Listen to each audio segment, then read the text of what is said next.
নমস্কার, ভারতীয় রেল পরিষেবা কেন্দ্রে স্বাগত। হ্যালো। হ্যাঁ বলুন স্যার, আপনি কে বলছেন? পরিচয়টাকে দিন। হ্যাঁ, আমি বাপ্পি বলছি। হ্যাঁ বলুন। বলি আমার রেল নিয়ে কয়েকটা কমপ্লেন ছিল, বলি যদি একটুকু সময় নিয়ে শুনতেন। হ্যাঁ বলুন, আপনার কি কমপ্লেন আছে? বলছিলাম আমার ওই দিল্লি যাবার টিকিট কাটা ছিল, আর তো ট্রেনটা ক্যান্সেল হয়ে গেছে, তো রেল ডিপার্টমেন্ট পুরো টাকাটাই আমার অ্যাকাউন্টে ফেরত দিয়ে দিয়েছে। তো আপনি তো আপনার পুরো টাকাটাই ফেরত পেয়ে গেছেন, তাহলে কিসের কমপ্লেন? না মানে আমি যদি দুদিন আগে মনে করুন আমার ট্রেনটা মানে টিকিটটা যদি ক্যান্সেল করতাম, তো তাহলে কি আপনি আমাকে পুরো টাকাটা ফেরত দিতেন? তখন তো আপনি ক্যান্সেলেশন চার্জ 20% কাটিয়ে তারপরে বাকি টাকাটা ফেরত দিতেন। তাহলে আপনারা যখন ট্রেনটা ক্যান্সেল করলেন, তাহলে আমাকে 20% টাকা কেন বেশি দিবেন নাই? না, আমাদের ট্রেনের ডিপার্টমেন্টে তো এরকম কোনো নিয়ম নেই স্যার। আমার তো কমপ্লেনটা ওইখানে, বলি নিয়ম নাই তো তাহলে নিয়ম করুন। যাত্রীদের জন্য একরকম নিয়ম আর আপনাদের নিজেদের জন্য একরকম নিয়ম, এটা তো ঠিক নয়। বলি আরেকটা কথা, বলি সেদিন আমি লোকাল ট্রেনে টিকিট কেটে পরে আর এক্সপ্রেস ট্রেনে চেপে গেছিলাম। মানে বর্ধমানে আমার একজন বন্ধু ভর্তি ছিল, তো লোকাল ট্রেনের টিকিট কেটেছিলাম, যে ট্রেনটা ফেল করে গেলাম, তো তাড়াতাড়ি যাবার ছিল তার জন্য এক্সপ্রেস ট্রেনে চেপে গেলাম, তো আমাকে 250 টাকা ফাইন করে দিলে গিয়া। হ্যাঁ তো সে তো করবেই। লোকাল ট্রেনের টিকিট কেটে এক্সপ্রেস ট্রেনে চেপে আপনি কম সময়ে যাবেন, তো সেটা তো ফাইন দিতেই হবে। কেন দিব নাই? কিন্তু যখন আপনাদের এক্সপ্রেস ট্রেন লোকাল ট্রেনের থেকেও আস্তে আস্তে যাবে, 10 ঘন্টার সময়ের ট্রেন 15 ঘন্টায় পৌঁছাবে, বলি তখন আপনারা প্যাসেঞ্জারকে ফাইন দিবেন তো? আমি তো আগেই বললাম স্যার, আমাদের এরকম কোনো নিয়ম নেই। আর তাছাড়া লাইনের সমস্যা হলে দেরি তো হতেই পারে। এই বাবারি, বেশ বইছেন মশাই। বলি আপনাদের সমস্যাটাই সমস্যা, আর আমাদের সমস্যাটার কোনো দাম নাই। বেশ ব্যবসা খুলেছেন মশাই আপনারা।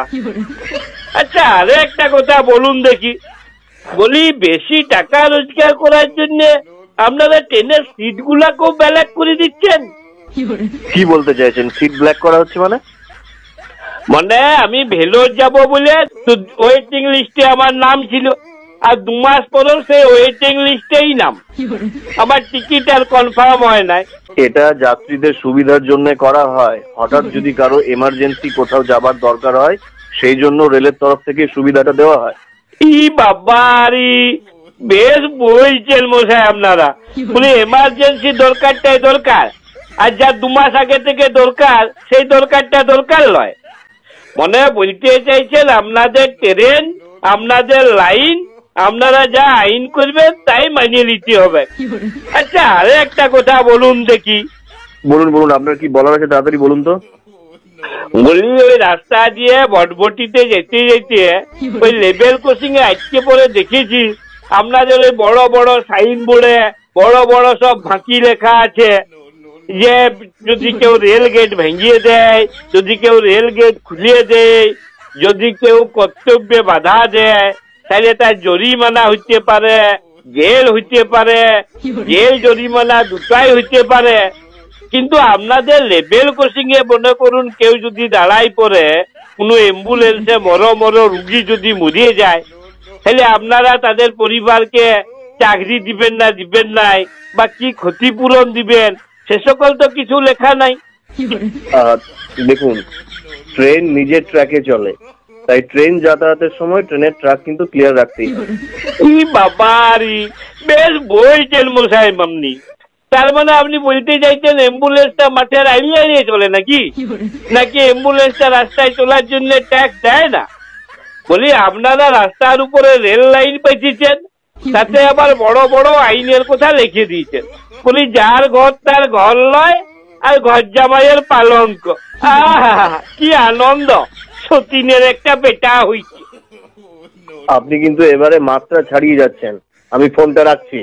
দাঁড়ান দাঁড়ান দাঁড়ান, বলি আরো একটা জিনিস বলুন দেখি। বলি এই ফার্স্ট প্যাসেঞ্জার ট্রেন গুলাকে আপনারা কোন আক্কেলে সুপার ফাস্ট নাম দিয়ে ভাড়াগুলা 3-4 গুণ বাড়াই দিলেন? দেখুন, আপনি কিন্তু ভুল বলছেন। আগে সঠিক তথ্য জানুন, তারপর কথা বলবেন।